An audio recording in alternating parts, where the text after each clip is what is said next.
north, south, east, west, we are so different, yet we bind together. Even the English that we speak, perhaps grammatically very correct, but heavily accentuated. When you land up in South India, you have to say, excuse me, speak in English, please. And I am speaking in English, sir, why you don't understand? So, with such kind of diversity, that is also our strength. That is the strength of India. You all sitting in this room, the incoming generation, Vishwaji and all of us, including the guys on the dais, we're the outgoing ones. You guys are sitting, especially the ones right at the rear, you are the incoming generation. You are going to benefit from a nation, the kind of ideas, the kind of thought process, anything that you have in your mind. If you have dreamt it, you can do it. Believe me, there is nothing that can stop you. Nothing at all. If at all, it is your own mind that stops you from growing. Think big. Think of new ideas. Think of those areas where people have not been before. I understand two kinds of people that I have seen in my life. One is a creator of wealth, the other is an inheritor of wealth. The inheritor of wealth is always looking back. What more can the family do for me? What more can I get from my inherent businesses? The creator of wealth is always looking ahead. He has no bridges behind.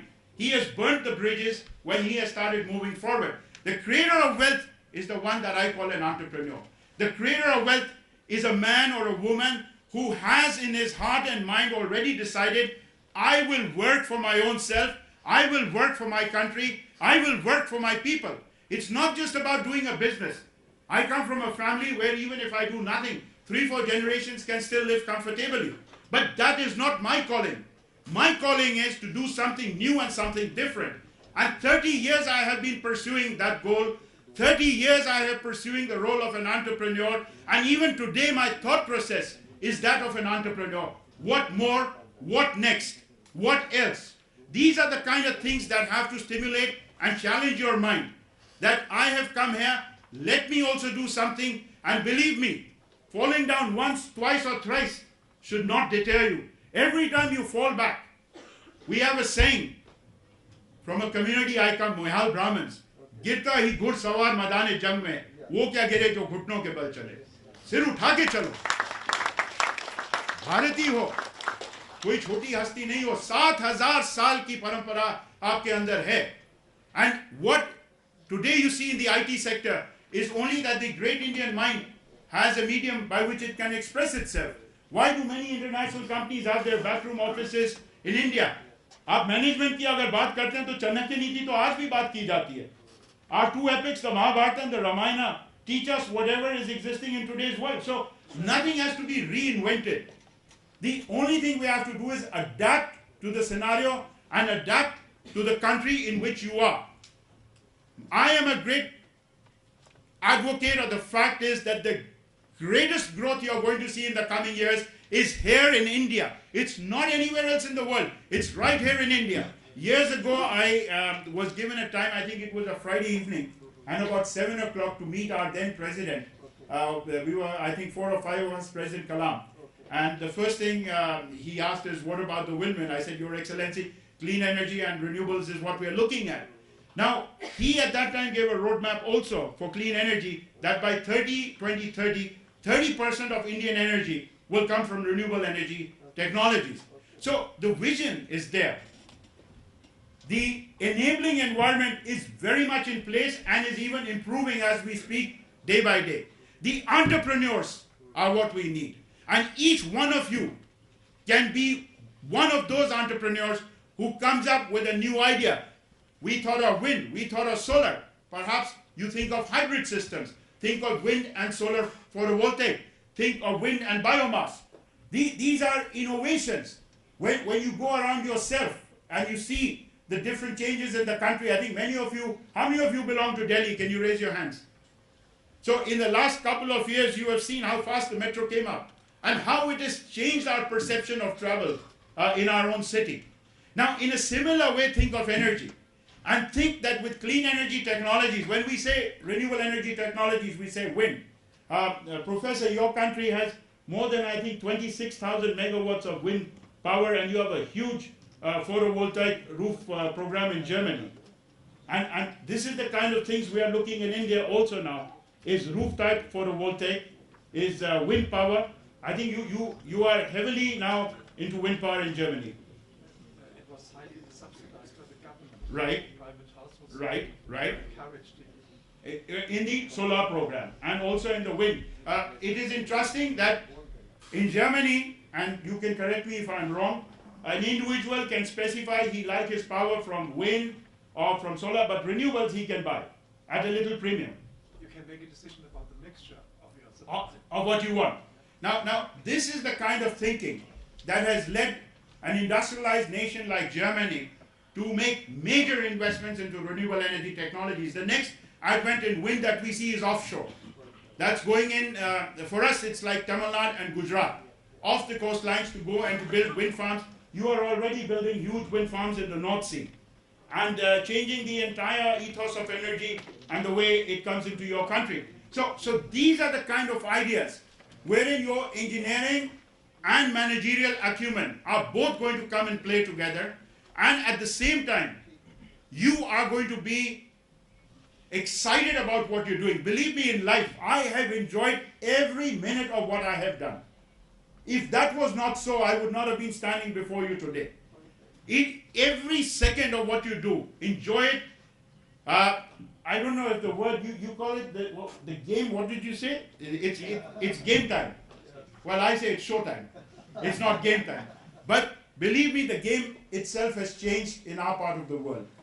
This is no longer a reticent and an India which is shy of talking about itself. Our economy worldwide is compared to that like an elephant. In this particular case, the elephant is on the move. And believe me, when an elephant moves, you don't stand in the direction of the elephant. Either you get and ride the elephant or you get out of the way of the elephant. For us, for all of you present here, exciting times are down the road. You just have to keep your eyes and ears open and look for that opportunity where you feel that you are comfortable. Our economy, as I just mentioned, the great Indian elephant is on the move. And believe me, as I talk about an aircraft that has reached the end of the runway and is taking off, this is not a flight of fantasy. This is a flight of reality. We in India are poised to be one of the greatest economic superpowers on the planet, and all of you are going to make that happen.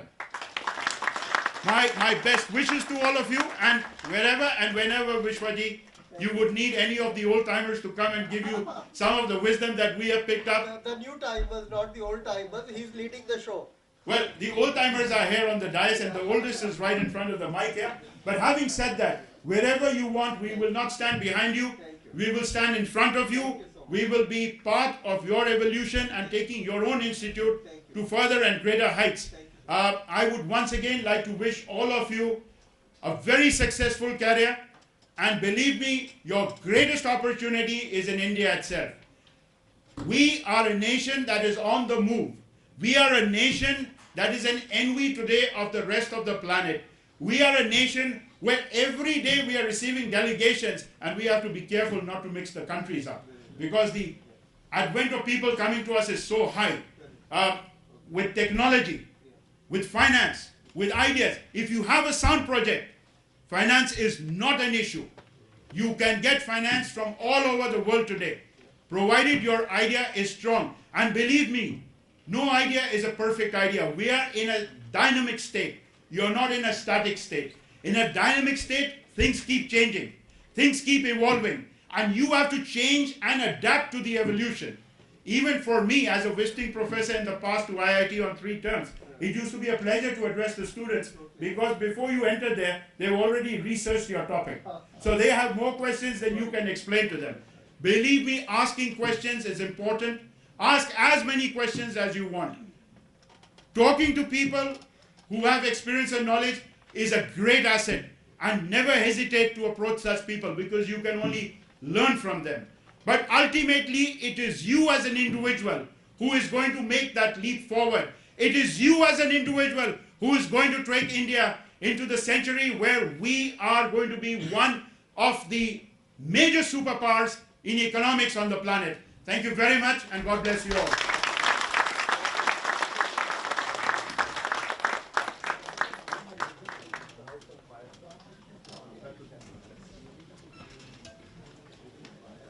you, Mr. Bakshi. That was an inspirational speech, and I think a lot of people will be thinking of being entrepreneurs in renewable energy soon. I'll ask Professor Guenther now to, I think he has to leave early. He's a professor in, I think both of you. I'll give him a few minutes and then you can speak and then. Professor Guenther is, his specialty is cross-cultural psychology and organizational psychology.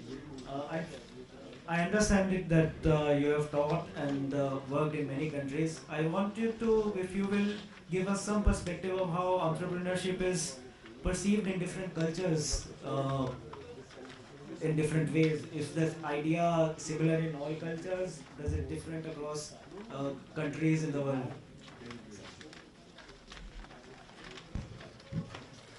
Thank you very much. At first, I would like to add to the statement our chief guest made that Indians have a special accent. I have to add that Germans and all continental Europeans in general have not only a special accent, but also our grammar is not so good. And our vocabulary is limited because we are not used to speak so much English. Professor Guenther, can you translate? I will become a hamburger. Yeah. That's a typical, we call it German English, Germisch. Yeah. And a few beers helps you speak, no problem. But by the way, Germans like English in principle, and therefore they invent sometimes English words which do not exist in English. For example, the German word which is used for cell phone is handy. Yeah. But I don't know any Anglo-Saxon who uses the word handy for cell phone. Till you enter Germany. Okay, so I'm not an entrepreneur, but I'm a social scientist. I have studied psychology and political science. Therefore, I would like to make some remarks from this point of view. And for me, seems to be an essential question: how far are individual traits dominant for successful entrepreneurial behavior? And is it only a question: do we have the right DNA? Yeah, and then everything is fine, or is there something more required? A colleague in my institute has developed a training program, and this training program was implemented in East Africa and Uganda, now also in Brazil and the Philippines.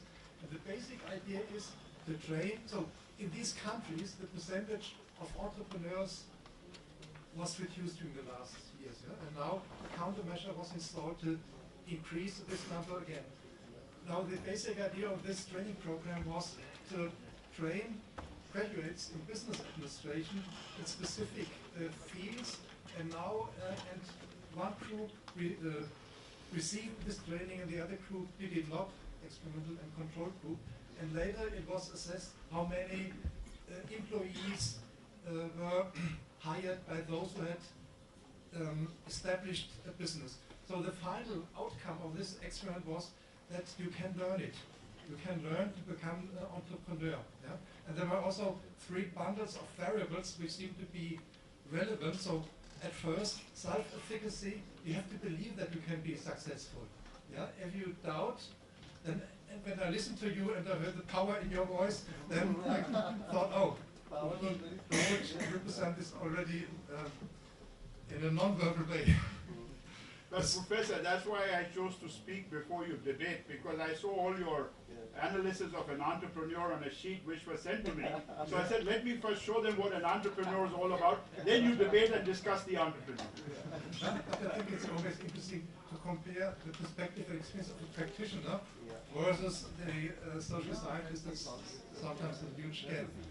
Okay, a second relevant feature was the ability to identify business opportunities. So there we have the market-oriented skill. Yeah? And the third one is entrepreneurial behavior, for example, strategies, planning, etc. So we have a combination of individual abilities which can be trained, but also the fit to environmental requirements. And this leads me to the conclusion it's something we can train, and this leads us also to a pedagogical optimism that it makes sense to establish study programs educational institutions which train these skills and abilities. Now a second aspect which also supports this idea that is also an aspect of socialization, and this is the impact of ethnic minorities on modernization. By modernization I mean economic and social modernization. So if you take ethnic minorities, for example the Jews in Germany and in East Europe, the German Jews were economically and scientifically, and they were 1% of the population, much more successful than the 99% of the Germans. Yeah? There seemed to be a specific culture which fosters entrepreneurship, fosters scientific innovation. And I assume that also the readiness for deviating behavior, to be unconventional, is also requirement. And maybe if someone is a member of an ethnic minority, it's easier, or it's already in your subculture, therefore you can also be successful as an entrepreneur or as a scientist. Okay, so the conclusion is specific societal features foster successful establishment of business, and these observations support pedagogical optimism. Thank you. Thank you, Professor. Now I'll invite Mr. Kamal Singh to give us some perspective of the human resource aspect of entrepreneurship, especially for people who want to set up businesses, work on their ideas. What is the scenario of human resource development? Thank you indeed, Padma Shree, Mr. Rakesh Bakshi, the Honorable Chief Guest, my friend, philosopher and guide, Mr. Sarvesh Kumar, and of course, under whose guidance we have all assembled Mr. V.M. Bansal, distinguished panelists, and my dear future entrepreneurs. Good evening. Good evening. I have two challenges. One is to finish my speech in 10 minutes and then leave for another engagement. But the good news is that all that I wanted to say has already been said by my mentor, I would say, at this moment, Mr. Rakesh Bakshi. And the bad news is that I'm not going to touch the subject of only not human resource management, but a survey that All India Management Association did a couple of years ago, that how if entrepreneur look like or always inspires. And this study was on 20 business leaders and who were proven themselves not for 1 year, 2 year, 5 years or 20 years, over a considerable time. And these people who were surveyed on research and their attributes to, it will be quite interesting to know for the future entrepreneurs what they were. Number one, one of the attribute that future entrepreneur surely would like to follow, perhaps, will be the passionate about their dreams. The entrepreneurs are always chasing dreams. They would like to know what is I would like to achieve and make a difference in my life. They don't really look at somebody's model. They will create their own model and create this model. And there are examples, some of you would have seen Brisbane Munjal, a gentleman who was a small shopkeeper in Ludhiana, created a company like Hero Motocorp, and today you see the Hero Motocorp still is the largest motorcycle producer in the world. There are many examples, even in the latest. You know, Pavan is also from our institution. Oh, congratulations. NITK. Congratulations. So NIT really creating entrepreneurs in more than one way, and it's a matter of pride. And so there has been several such people you would come across, whether Narayana Murthy, Kishore Vyani, Sunil Mittal, or even new age entrepreneurs, whether Snapdeal or Make My Trip or the company who was founded several years, Microsoft, or even Apple, they all originated from that thought. They were very passionate about their dreams. So the research really demarcated that the one top quality the entrepreneurs should have or had always, the chasing dreams and making their dreams realized. The second attribute this survey found that these entrepreneurs were creative. They were always innovative. They were always ahead of the times. And I remember one case that was part of this study was Mr. C.K. Ranganathan, who is the creator of a company called Cabin Care in South. And I just saw that case where he said that this earlier so-called shampoo was being packaged in a big bottles. So they brought innovation in packaging, small packaging, sachet, and the shampoo was thereafter available in 1 rupee pots. Thereafter every multinational or Indian company followed packaging shampoo in 1 rupee pots. So this is one example. There are several such innovative cases where you will find in India and abroad. The people have always challenged the way things were done or handled, or they always came out with the new ideas. The third idea these entrepreneurs always found, I'm only talking about this 20, they were always flexible. They were not saying, let the world change, but I will not change. They were always going with the times, like what Mr. Bakshi thought of renewable energy or clean energy several years ago. Now it has become going to be reality. And in his own words, he says that this is the megawatt that we are going to create in the presence of the Honorable Prime Minister. So they were changing with the times, that what we needed. Then if somebody say, I will not use mobile phone in today's context, perhaps how will you view it? That is what it always make a difference. Would you like to embrace technology for your effectiveness, or would you like to ignore it? So the example that came in our flexibility mind was in a way, it was not exactly the entrepreneur, but it was Mr. Yogi Deveswar.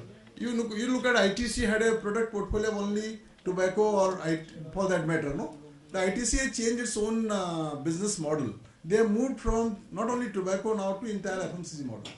They brought that the tobacco is going to die. This business model perhaps may not sustain for a long time to happen. So you found that now ITC, actually now 50% business is coming only from both the FMCG equivalent to a tobacco business. And you will soon see that this business is already broken even.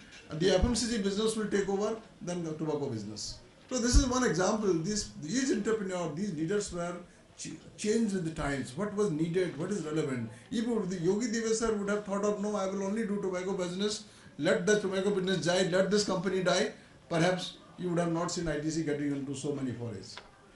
The next point that these entrepreneurs thought was the issue of the efficiency. They were always ahead of the times, as I already mentioned to you, in chasing their own dream, but they were ahead of the times in product portfolio. They had done it. And I don't have to give or impress Mr. Bakshi every time, because all that I am talking about, he is the real examples, because all the quality he has got. So I simply want to give you another example where we talk about the efficiency. When you think of a company like Blue Dot or Federal Express, you are assured of a speed. It will, whatever speed they have assured to you, come what it may. There may be flood, there may be earthquake, there may be terror attack, there may be something or the other kind, but they will 100% or 99% they will deliver that product whatever time they have promised. That is the speed the entrepreneurs have got. They would like to meet up those expectations when they meet their dreams realized. The next point I would have easily said, and you will all agree with me, that they are not compromising the qualities. If you look at them professionally, all these entrepreneurs, the 20 that I took at, they very not only well liked, they were always inspired. You just see in 5 minutes or even 10 minutes or 20 minutes, whatever Mr. Bakshi spoke, that hall was full of fire. It's the ability. How can you bring that agility that somebody should feel you are engaging with the audience, that the audience is looking forward to hear from you. This is the kind of leadership that the entrepreneur look for qualities. And why do all of us look for to study in IIMs and IITs? I mean, just an example. Or for that matter, Kurukshetra universities. For that matter, we would like to only buy the product of the top qualities. For that matter, why the General Motor or General Electric would like to buy only product from Sundaram Fastener or Bharat Forge. So that is where the quality aspect comes in these entrepreneurs. And even with the examples, why Google, why Yahoo, why readmail.com, there are changing times. You find you would like to only subscribe to a particular service provider. The next quality that the entrepreneur found in our study was the quality of the executions. Many of us are good in talkings. We can give any number of lectures, but how many of us are good in executing plans? And these entrepreneurs that I'm talking about were not only good in having their own ideas, their dreams, they were very good in executing this. They had sleepless nights to chase their dreams. Lot of inconveniences, regulatory mechanisms, all problem, bribes, corruption, all every angle they faced that music. But yet they didn't give up. And they said, we would like to make our vision that we have taken for our life, we would like to make them happen. And that is why you see, one example, I see one gentleman that come across, he was not the part of the studies, like a metro man, Sridhar. This Sridharan, I get really inspired by him, that he worked in the same environment, he worked in the same challenges, but yet he delivered Delhi Metro. He talked about in his address, Delhi Metro, we feel so much, our lifeline has changed in Delhi. And he always delivered those projects ahead of the times. So this quality of executions are only having with few. Those are the entrepreneurs who would like to make that quality or embrace those quality. I'm sure they will continuously make it road and they will be a sustainable entrepreneurs. Otherwise, there are entrepreneurs, by the way, who are there for the sake of 5 years, 10 years, then they get disappeared. But those are the entrepreneurs I'm talking about, those who will make those companies, those dreams sustainable for a considerable number of years as you move on. And one aspect, the survey that again also touched about, which again Mr. Bakshi talked about, was managing business in unknown. Nowadays we talked about in a more glorified word, VUCA times. You don't know in what part of the world and what situation. We don't know if I have to go to the ministry just now. I don't know where I'm going to halt in terms of traffic or where I'm going to face some other problems. There could be anything. But look at the challenges, these entrepreneurs who always change up their dream, they're imagining these difficulties. He talked about SARS. Now every Delhi or India is talking about swine flu.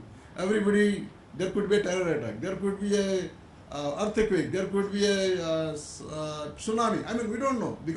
Our business is going to be impacted, our dreams are going to be impacted, our life is going to be impacted. So how do you manage yourself and also the business that you are doing it in those difficult times? So managing unknown in a very, very good attribute or quality of these entrepreneurs. Especially I would like to advocate for the future entrepreneurs. Some of us have not seen those so much changes, but after we became the part of the globalized world, we cannot ignore that anything happening in America will not affect India, or anything happening in Japan will not affect us. It is going to affect. So look at your business model, your ideas within those pyramids, within those limitations, and bring the excellence as you move on.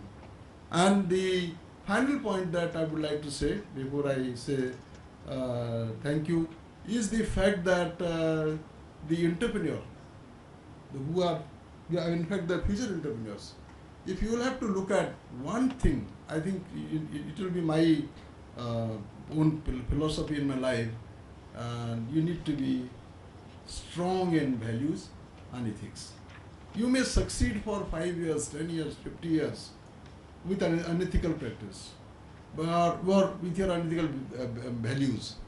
But my own belief is that if you are truthful to your stakeholders, whoever they are, in whatever business that you are in it, I'm sure you will always find yourself very, very comfortable and able to make your impact